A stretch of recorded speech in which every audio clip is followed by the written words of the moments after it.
The Illuminati is dead. Long live the Illuminati. The internet is full of conspiracy theories, and perhaps the mother of them all is the Illuminati.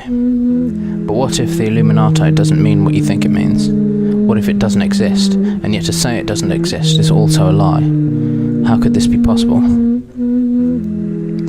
The Illuminati is said to be a group formed by Adam Weishaupt in Bavaria in 1776, which eventually spread to rule our world and tried to usher in a new world order.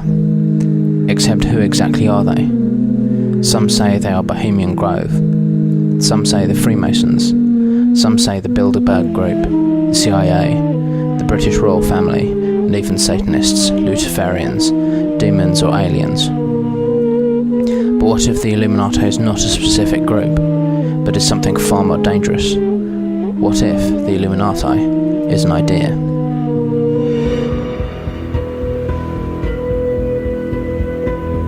The Illuminati is not a single cohesive group, and they will most certainly never refer to themselves as the Illuminati, or ever really consider themselves to be part of a conspiracy.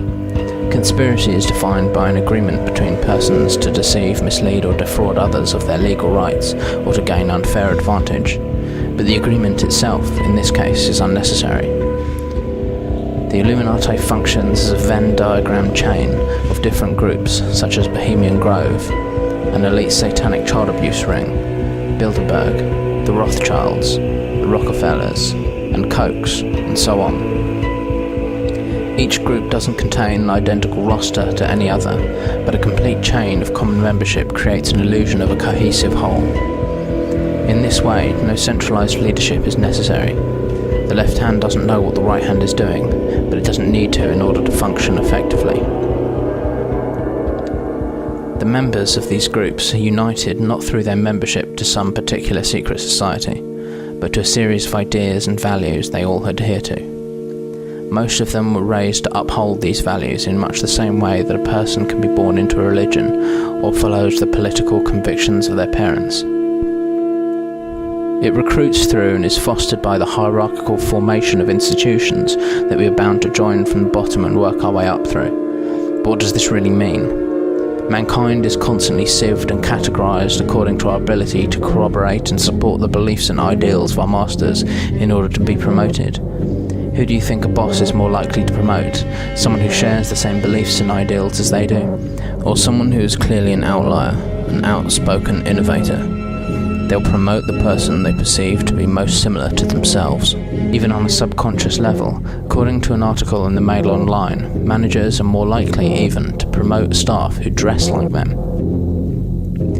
Therefore, the higher you get in any given field, the more likely it is that you'll have similar ideals and beliefs to your peers, and those who are in the same social group as the elites are welcomed into the fold.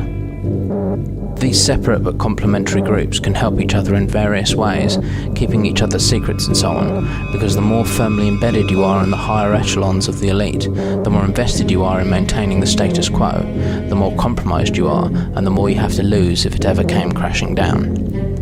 They form interlocking and interdependent relationships, even when in apparent opposition. The leaders of the fundamentalist right-wing jihadists, for example, and the leaders of the religious right conservatives need each other, as without the fear of each other, where would they get their recruits? They are in apparent opposition, but their goals are revealed by the results of their actions, i.e. to restrict the freedoms of the societies around them. In this way, their agendas are perfectly synergistic. These interlocking groups operate like pyramid schemes. The more people that go into the bottom with hopes of going up the ranks, the more the people at the top are pushed up the rungs of power. The central idea that is the Illuminati is the idea of people farming. People farming means that human beings are viewed as the livestock in a farm which aims to produce benefit for the landowner. This idea has had many iterations throughout history, but perhaps the most symbolically useful form is that of the feudalism of the 9th century. The king owned the lords, and the lords owned the serfs who worked the land. Across the world, the more serfs, the more lords, and so the more powerful the king. This system has changed very little, except now corporations and secret societies have replaced the kings. Although it appears the main function of feudalism was farm work, in reality the human beings were being farmed for their belief in the superiority of their masters.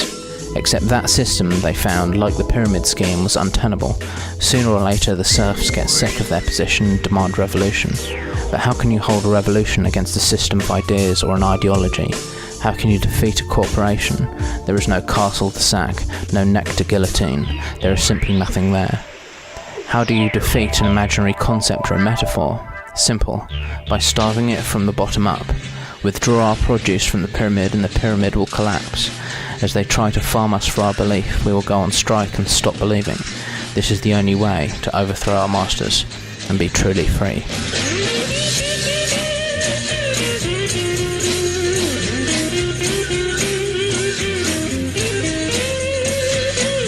There must be some kind of way out of here. Say the joker to the thief.